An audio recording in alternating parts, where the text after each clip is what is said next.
Hola, ¿cómo están todos? Mi nombre es Enrique Ponce y bienvenidos a mi podcast Cristo Céntrico, donde tratamos temas de cultura e iglesia, teología, liderazgo y algunas otras cosas más. Así que el día de hoy es un día muy especial porque tenemos aquí a un invitado especial. Todos los invitados son especiales, pero hoy en especial vas a ver por qué. Y hoy tenemos nada más y nada menos que al pastor Álvaro Casanova. El pastor no solamente es el pastor de Iglesia Comunidad de Vida Cristiana, sino que también es mi suegro. Así es mi suegro, mi amigo, mi consejero, el padre de Nati, mi esposa, y también uno de mis padres espirituales. El día de hoy estoy muy contento de que nos acompañe, pastor. Muchas gracias por venir, por atender el llamado. ¿Cómo se siente el día de hoy? Bienvenido. Muy bendecido, gracias Enrique. Gracias por la invitación y también me es un honor poder participar en este podcast. Gracias por la invitación. Excelente, bienvenido. Y antes que nada me gustaría dar un versículo, siempre para empezar, porque es importante remarcar o hacer énfasis en el enfoque de este podcast, transmitir el mensaje de amor, de libertad y de salvación de nuestro Señor Jesucristo y lo que Él hace en la vida de todos nosotros, de todos sus hijos, de aquellos que reciben la gracia del Señor. Así que en Filipenses capítulo 3, versículo 8, dice: ciertamente aún estimo todas las cosas como pérdida por la excelencia del conocimiento de Cristo Jesús, mi Señor, por amor del cual lo he perdido todo y lo tengo por basura para ganar a Cristo. Cualquier persona que haya tenido un encuentro con el Señor Jesucristo no vuelve a ser el mismo. Eso es seguro, ¿verdad? Así que damos gracias al Señor y oramos. Padre, te damos gracias y ponemos en tus manos este podcast, este video, Señor, y esta conversación. Te pedimos que tú seas glorificado y que hables a una audiencia. Habla, Señor, a jóvenes, a pastores, a personas también que no te conocen, Señor, a través de este medio, Señor. Úsanos y toca el corazón de todo aquel que se disponga. En el nombre poderoso de Jesús. Amén.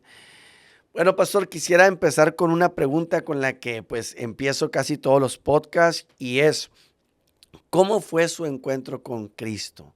¿Cómo fue? ¿A qué edad fue? ¿En qué iglesia estaba? ¿Cómo fue que sucedió esto? Bueno, por la gracia de Dios tuve la gran bendición de conocer del Señor muy joven. Bueno, tal vez muy niño, podría decir. A los 12 años comenzó mi mamá a ir a unos encuentros. De hecho, siempre he mencionado que no entré a una iglesia cristiana invitado por algún cristiano. No, hubo una inquietud por un grupo que se llama la Iglesia Carismática Católica en Colombia. Y comenzamos a leer la Biblia. Siempre he dicho que todo católico que sinceramente empieza a leer las Sagradas Escrituras se encuentra con Jesucristo. Y puedo decir que esa fue mi experiencia y no solamente la mía, de un grupo de personas bien numeroso que éramos los que hacíamos esas ¿Qué edad reuniones. tenía, pastor? 12 años. 12 años. 12 Wow. años. A esos 12 años, leyendo la Biblia, el Señor me encontró. Digo, porque pues digamos que Él es el que le aclara el corazón al hombre, los ojos, para entender la necesidad de la fe. Bien. Y ahí comenzamos en esa iglesia, a través de ese grupo. Ajá. Íbamos y seguimos, pues digamos, eso nos fue como desprendiendo de esos formatos católicos hasta llegar a una iglesia cristiana, porque nos fuimos acercando más a lo bíblico. Wow, o sea, la esencia del poder del evangelio como tal, ¿no? Sin las formas que hoy en día tenemos, que son buenas de alguna manera, ¿no? Porque pues alcanzan a más personas, pero sin esos formatos. Mi encuentro fue muy parecido, no fue con un formato, fue en un cuarto de detox, en un centro de rehabilitación, ¿no? Y entiendo esa parte, es muy bonito cuando encuentras al Señor fuera del formato. Pero cuando ya se adentra a un formato, ¿cuál fue este primer formato de iglesia al cual entró? ¿Era una iglesia de qué denominación o cómo Sí, era? bueno, llegamos a una iglesia de corte pentecostal, llamamos nosotros, Ok.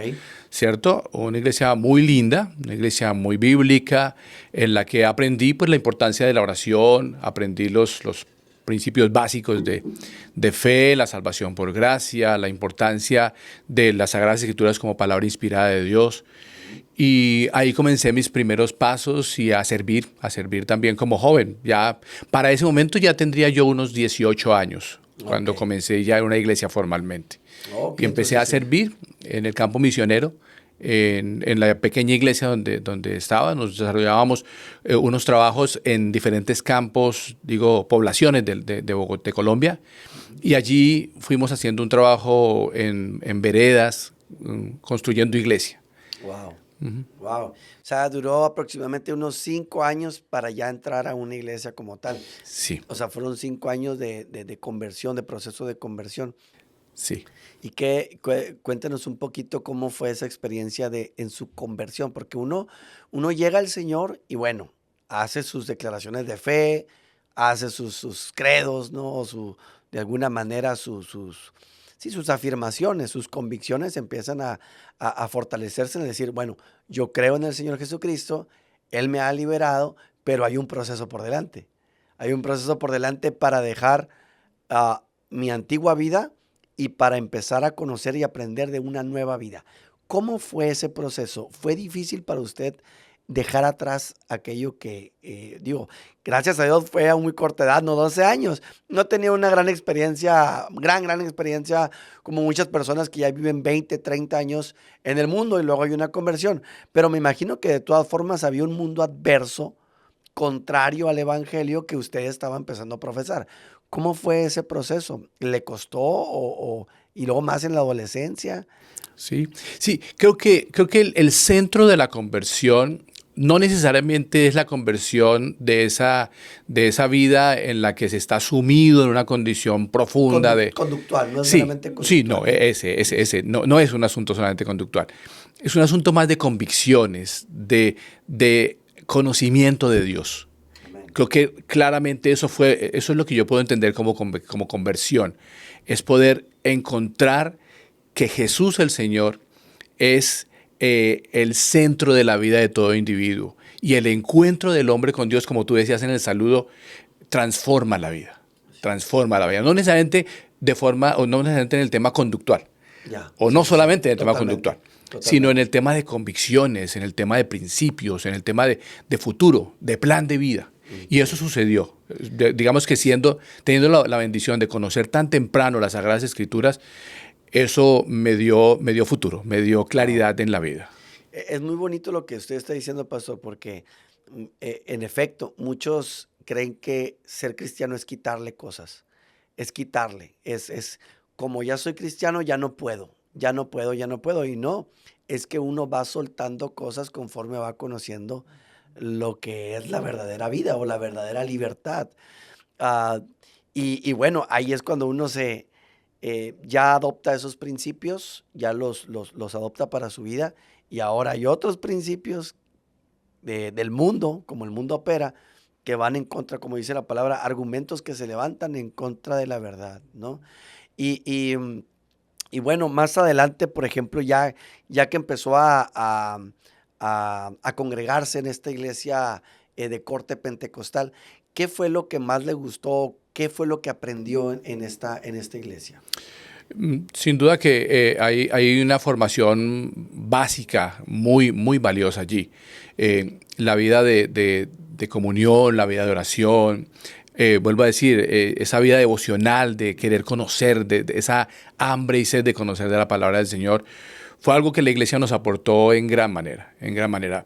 Mm, Pasando el tiempo, la experiencia de haber podido servir en el campo misionero también fue muy formadora, muy formadora. Poder encontrarse con personas y ver la transformación de vida que el Señor hace. ¿Usted se fue de misionero? ¿Tuvo su temporada de Sí, misionero? sí, sí.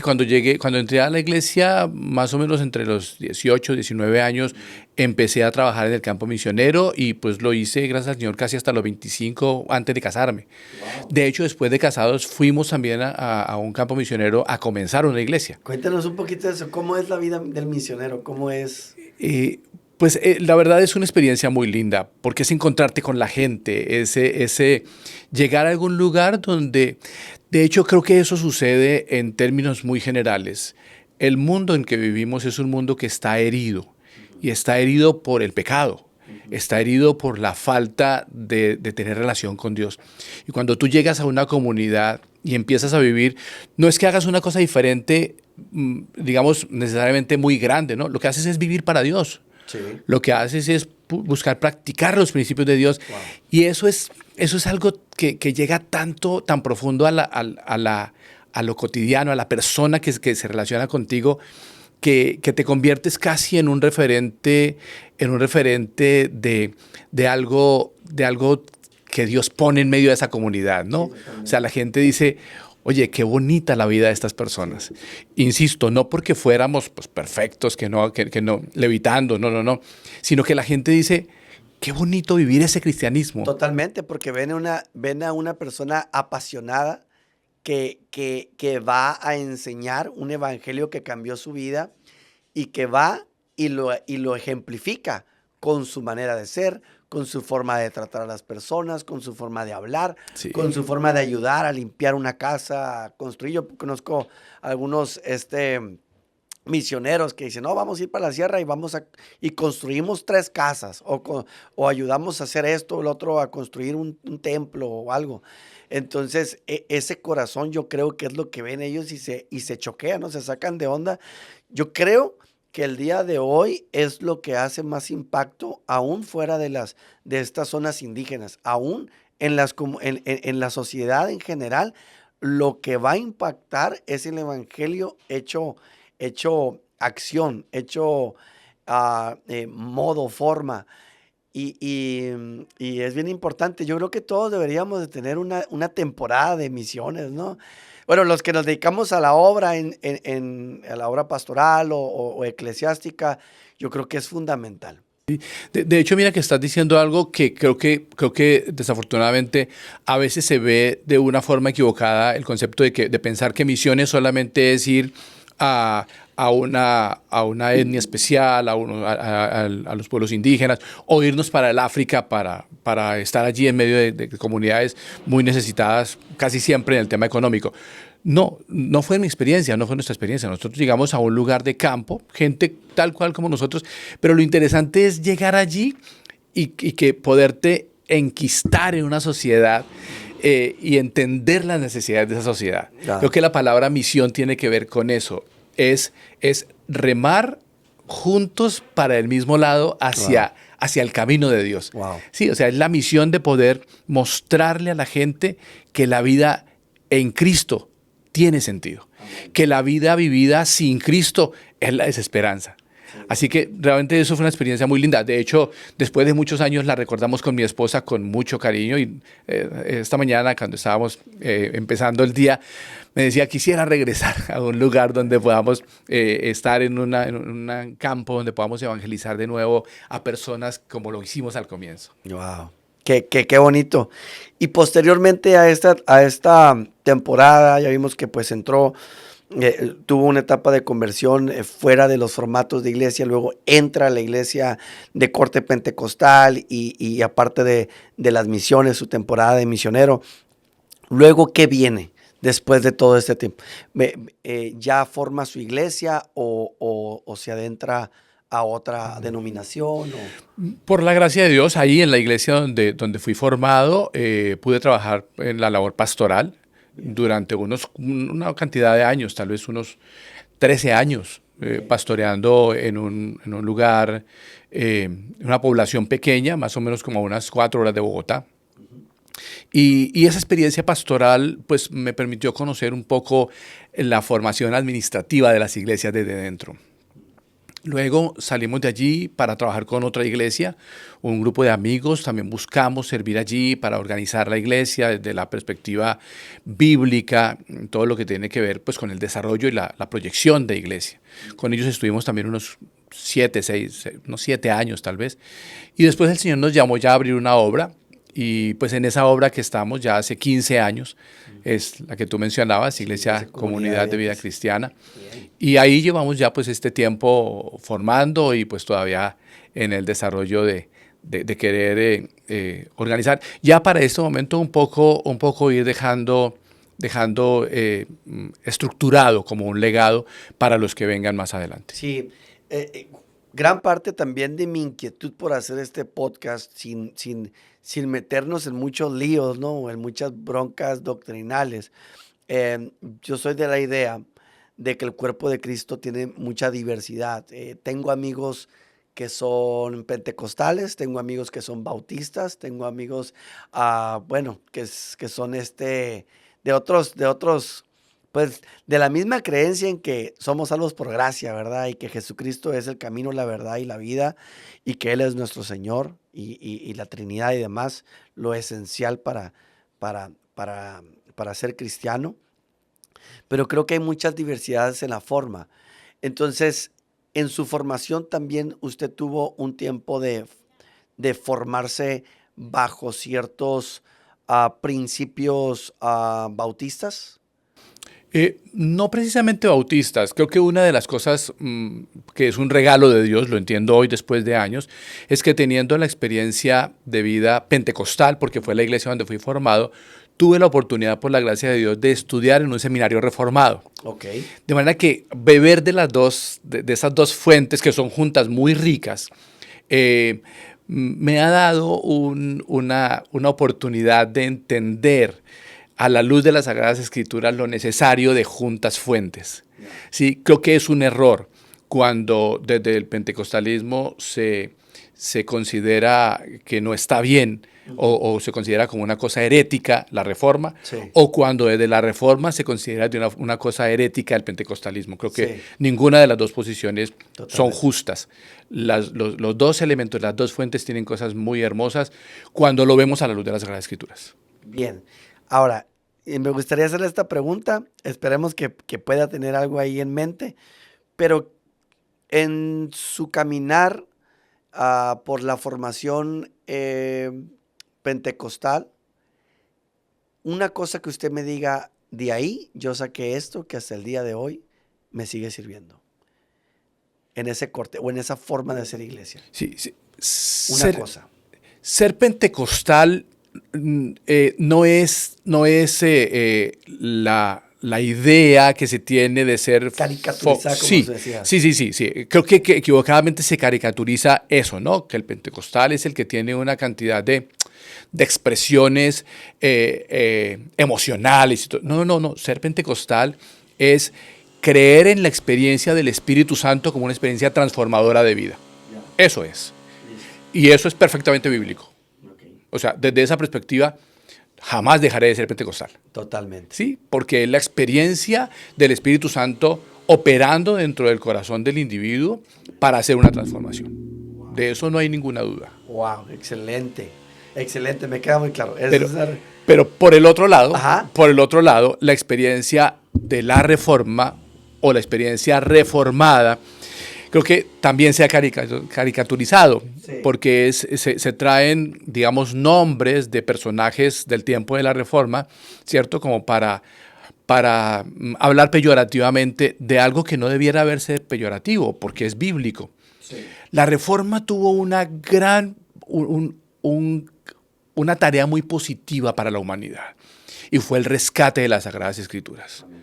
Para la Edad Media, año 1400, 1500, por todo ese oscurantismo que se vivió en que la tradición católica había casi que capturado las Sagradas Escrituras y no permitían que nadie más las leyera o nadie más las interpretara o las estudiara, la Reforma permitió que esa apertura se diera. Y de hecho ni siquiera fue Lutero solamente. Antes de Lutero hay un hombre como Juan Hus que muere por haber predicado la Biblia en el idioma de los checoslovacos. Sí, Sí, hubo varios mártires. sí, hubo varios hombres antes de Lutero. Ni siquiera Lutero podemos decir que es el personaje ideal. No lo tenemos. El personaje ideal es Cristo. Es poder Amén. encontrar a Amén. través de las Sagradas Escrituras que necesitamos ser como lo que tú has llamado este podcast, cristocéntricos. ¿Sí? Ser cristocéntricos es entender que para el tiempo que nos ha correspondido, que es el tiempo de la gracia, es Jesús el centro del plan de Dios. ¿Sí? Y creo que eso nos ayuda mucho a entender que la reforma no son principios humanos. La reforma es el rescate de las Sagradas Escrituras. De hecho, el centro de la reforma está resumido en 5 solas que llaman los reformadores. ¿Sí? Solo Escritura, sola fe, sola gracia, solo Cristo y solo gloria a Dios. Cuando entendemos esas 5 solas, pues no nos estamos alejando de la experiencia del Espíritu Santo que se vive en el pentecostalismo. Totalmente. Sino que tomo la experiencia del Espíritu Santo y la vida apegada a la palabra de Dios, y eso es una vida plena. La plenitud. Amén. Totalmente. Wow, qué interesante. Justo lo que quería tocar en este podcast. Y también pasemos a su experiencia de 15 años, ¿verdad? Que tiene la iglesia. Actualmente la iglesia, Comunidad de Vida Cristiana, tiene 15 años. Sí. Más o menos. Ok. ¿Cuál ha sido su experiencia en pastorear a una iglesia que en lo personal siento que es sólida? Conozco a las personas de la iglesia que conforman, hermano Luis, le mandamos un saludo, y a todos que están ahí, que han estado ahí año tras año, echando raíces, siendo fieles a la visión que Dios le dio. ¿Qué se siente? ¿Cómo ha sido la experiencia de pastorear a un pueblo durante 15 años? Que esto es un gran regalo que quiero que nos dé. De pronto quisiera empezar mencionando algo, y es que la vida pastoral es una experiencia de algo que tú no buscas necesariamente. Sí, yo puedo decir, yo no busqué ser pastor. De hecho, hasta unos años atrás me preguntaba si yo era pastor. Alguien me dijo de una forma muy sabia, me dijo, mira, la manera en la que sabes si eres pastor es que mires atrás y sabes si para alguien eres un referente y si alguien sigue los consejos que tú das. Y en efecto, es algo que Dios hace en la vida del individuo. Fue una gracia de Dios, pero siempre le he dicho a la iglesia que el título más apreciado no es el título de pastor. Es el título de ser una oveja distinguida. O sea, un pastor nunca deja de ser una oveja, ¿sí? Porque seguimos siendo juntos iguales delante del Señor, aprendiendo de Dios. Tengo una responsabilidad mayor, claro, porque pues Dios me ha dado la carga de poder enseñar, de poder pastorear, de poder predicar, de poder aconsejar. Y eso tiene cosas muy lindas. Muy lindas. Encontrar la forma en la que Dios transforma las vidas es algo que te da mucha satisfacción, mucha alegría en el corazón. Un poco eso que hablábamos ahorita de la vida misionera, ¿no? De llegar a un lugar donde entras en medio de una comunidad y te das cuenta que hay una transformación hecha por Dios en la vida de los individuos. Cuando pastoreas, vives la misma experiencia. Personas a las que Dios trae heridas y Dios mismo les da sanidad. Ese texto que aparece allá en el Evangelio de Lucas, donde dice que el hombre que desciende de Jerusalén a Jericó y cae en manos de ladrones, y pasa el samaritano que tipifica a Jesús y lo levanta y lo lleva al mesón seguro. Eso es una iglesia. Un mesón seguro donde Dios trae a personas que estábamos heridas y allí nos da restauración. Yo lo viví cuando llegué a una iglesia, y todos los que hoy vienen a Cristo pues tienen esa experiencia preciosa, ¿no? De tener un mesón seguro. Esa experiencia de vida de iglesia es muy linda, pero también tiene otros retos, y es el reto de la conducción de iglesia, todo el tema que tiene que ver con administración, sí, y de direccionamiento, ¿sí? Wow, de la parte organizativa de la iglesia. ¿Qué tan complicado ha sido eso, o cómo ha encontrado una respuesta a eso? Yo podría contarte que viniendo de un trasfondo pentecostal, lo digo con temor a equivocarme, digo porque no quiero ser absoluto en esto, pero al menos el trasfondo que yo conozco del pentecostalismo en general es que no se tiene una línea doctrinal o no se abraza más bien una confesión de fe clara o determinada. Y vuelvo a decir, con el temor de equivocarme y no quiero ofender con lo que digo. Generalizar, pues. Sí, es mi experiencia, ¿no? Totalmente. Es mi experiencia. Porque muchas veces del pentecostalismo se habla no, mi confesión de fe es la Biblia, mi único referencia es lo que la palabra de Dios dice, y sin duda que eso tiene que seguir siendo. Totalmente. Pero es necesario que podamos entender que debe haber una posición doctrinal determinada. De hecho, las Sagradas Escrituras tienen en diversos lugares eso que se llamaría una doxología. ¿Sí? Son principios de fe que están allí escritos y que de hecho quedaron desde la revelación misma de las Sagradas Escrituras, en las cartas del apóstol Pablo. ¿Sí? Muy claras. Sí, entonces esa doxología lo que está diciendo es, esto es lo que creemos, por aquí vamos. Es muy riesgoso cuando se vive sin eso, porque entonces se le da cabida a una cantidad de cosas que hacen muy, muy inseguro el camino por donde pisamos. Si permitiéramos, por ejemplo, que hoy aceptamos nuevas revelaciones, nuevas profecías, cosas que pretenden completar las Sagradas Escrituras, estamos caminando entonces en un camino muy incierto, en un terreno inseguro. ¿Sí? No, por el contrario, tener una base doctrinal, abrazar una confesión de fe, nos da la certeza de decir, por aquí es que vamos y esto fue lo que el Señor dijo. Wow, qué importante es eso. Y vi por ahí en uno de los videos justos de Byte, que en una entrevista con Sujel Michelén, que es muy importante poner esos cercos, pero no ponerlos tan altos para que otros puedan entrar, ¿no? O sea, tratar de buscar que la gracia del Señor acepte la diversidad, pero que tengan una formación correcta, directa. O sea, una línea directa, pues, para que las personas que vengan confundidas no sigan confundidas, por así decirlo, ¿no? Pero que entren, que vengan, pero que sean formadas correctamente.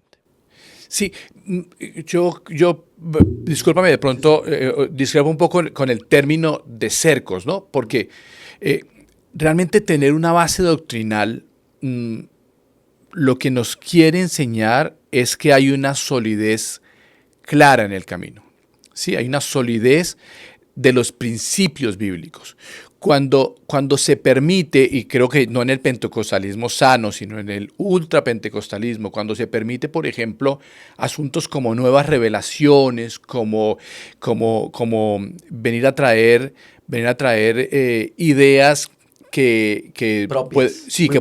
Sí, y que pueden venir por rutas que parecieran muy positivas, ¿no? Un profeta, alguien que trae una interpretación de lenguas o alguien que trae una palabra novedosa de parte del Señor. No. Hay que filtrarlo a la luz de la Escritura. O sea, cualquier cosa que nos digan debe ser filtrada por las Sagradas Escrituras. Si no está allí, pues no tenemos por qué aceptarlas, porque claramente van a traer daño a la solidez bíblica. Puede haber gente lastimada muy probablemente. Entonces, básicamente, tener una confesión de fe es tener un seguro que no es un cerco que excluye. Sí, por supuesto. Pero es una protección para decir, esto es lo que creemos. Todo aquel que sea bíblico, que queramos vivir una vida bíblica, pues nos encontraremos en el mismo punto. Amén. ¿Sí? Independientemente Totalmente. del nombre que tú tengas. Si tú quieres vivir una vida bíblica, te vas a encontrar con todos los que alrededor del mundo queremos vivir una vida bíblica. Amén, totalmente. ¿Sí? El tema tiene que ver mucho con lo relativo de eso, ¿no? A veces se hace como muy laxo el tema de la posibilidad que haya nuevas revelaciones, ¿no? El Señor me habló, el Señor me dijo, el Señor te dice. Qué delicado es eso, ¿no, pastor? Muy el Señor me dijo, el Señor me habló y puede que sea cierto, puede que no sea cierto, porque Dios habla de manera individual, independiente, pero Pero pues hay veces que uno puede confundir eso y puede confundir sus emociones. Y es bien importante tener una referencia para poder comprobar que lo que Dios nos está hablando, efectivamente, porque ahí están las escrituras que reflejan el carácter de Dios. Entonces, si lo que estamos recibiendo como como la voz de Dios, hablando a nuestra vida, no refleja el carácter de lo que las escrituras reflejan, el carácter que reflejan las escrituras, pues entonces muy probablemente estemos equivocados, ¿no? Sí, de hecho, por eso al decirlo tú, recuerdo este texto, ¿no? Segundo libro de Pedro, segunda carta de Pedro, capítulo 1, verso 19. Dice, tenemos también la palabra profética más permanente, a la cual hacemos bien en estar atentos como una antorcha que alumbra en lugar oscuro hasta que el día esclarezca y el lucero de la mañana salga en medio de vuestros corazones. Es decir, Segunda de Pedro, ¿qué, perdón? capítulo 1, versículo 19. No podemos permitir que haya algo fuera de las sagradas escrituras. Ese es un gran riesgo y sin duda alguna la historia nos cuenta que las herejías han entrado por esa ruta. Sí, por la ruta de alguien que trae una interpretación propia, ¿no? Alguien que viene y dice, el Señor me dijo. Pero el mismo Señor nos dice que todo profeta debe ser juzgado a la luz de las Sagradas Escrituras. Amén. Por eso menciono, creo que entendiendo claramente que ser pentecostal es creer y valorar la obra del Espíritu de Dios en la vida de un individuo, eso no pelea contra el valor bíblico. Totalmente. Jamás. Es parte de la Biblia. Ratifica el valor de la Biblia, ¿cierto? El peligro está cuando me considero que ser pentecostal es darle la apertura a diferentes voces que me puedan hablar y que pueda yo permitir o tal vez quererlas asimilar a lo que la Biblia me dice. Sí. Cuidado. La Biblia es el libro de Dios, la revelación de Dios fue cerrada en el momento en que terminan de definirse el canon de las Sagradas Escrituras y no tenemos más revelación porque no es necesaria. Así es. San Juan capítulo 20 dice el Señor que lo que está escrito a través del apóstol Juan, dice que lo que está escrito es lo necesario para que creamos. Amén. Totalmente. Sí. Las otras cosas caen más bien en el campo de la especulación, del emocionalismo, inclusive a veces de la mala intención. Del aburrimiento espiritual. No, y de hecho, mira que a través de eso también de la mala intención, porque muchos manipulan ese tipo de mensajes para sacarte dinero o para obligarte a hacer cosas que son contrarias o que por emociones te quieren manipular. Cuidado. Sí, excelente, excelente. De acuerdo con eso. Y para cerrar, una última pregunta, pastor. Como pastor de la Iglesia Comunidad de Vida Cristiana, ¿usted qué anhela? ¿Qué anhela para su congregación, pero también qué anhela para la Iglesia en Cristo a nivel mundial? Bueno, podría decir que el anhelo corresponde a la misión de la Iglesia. ¿Sí? El texto lema de nuestra Iglesia es Hechos 2:42. Y allí dice, perseveraban unánimes en la doctrina de los apóstoles, en la comunión unos con otros, en el partimiento del pan y en las oraciones. Hemos aprendido y por eso trabajamos en la iglesia por lograr cuatro objetivos fundamentales. Y pues la iglesia lo sabe y trabajamos por ello. Es tener una iglesia de teólogos. Puede sonar extraño para la gente. Uy, teólogos. No. Teólogo es todo aquel... Por la etimología de la palabra teólogo es el que estudia o el que aprende acerca de su Dios. Una iglesia de teólogos es una iglesia de gente que conoce a su Dios a través de las Escrituras. Queremos una iglesia de teólogos. Segundo, una iglesia de hombres y mujeres espirituales. Es decir, de gente gobernada por el Espíritu Santo. No tiene sentido decir que voy a una iglesia si el gobierno de Dios no está aplicado a mi vida. ¿Sí? No. Vivir el Evangelio significa practicar el Evangelio en mi vida y que el Espíritu Santo obre en mi ser lo que Dios quiere. Entonces, una iglesia de teólogos, una iglesia de santos, de gente gobernada por el Espíritu Santo, una iglesia de servidores, porque la Biblia dice que cada uno hemos recibido un talento de Dios. ¿Sí? Entonces, ese talento para el servicio, para que cada uno tengamos la posición que nos corresponde en el cuerpo. Sí, cada uno debemos tener una posición en el cuerpo. Y finalmente una iglesia de adoradores, como nos enseña San Juan capítulo 4. ¿Sí? Una iglesia de teólogos, una iglesia santa de personas viviendo bajo el Espíritu Santo, una iglesia de servidores y una iglesia de adoradores. Creo que eso debemos buscar ser todas las iglesias en el mundo entero. Cuando la iglesia del Señor lleguemos a ese nivel, seguramente estaremos preparados para ser levantados. Excelente, pues ya escucharon. Le agradezco mucho, pastor, que nos pueda compartir toda esta sabiduría. En la multitud de consejeros está el temor de Amén. Dios y yo creo que todos debemos de aprender unos de otros. Como dice usted ahorita, los dones son para poner por obra, para edificación del cuerpo de Amén. Cristo. Entonces le agradezco mucho que venga a traer su don, que es el A don de Dios la sea la gloria. enseñanza.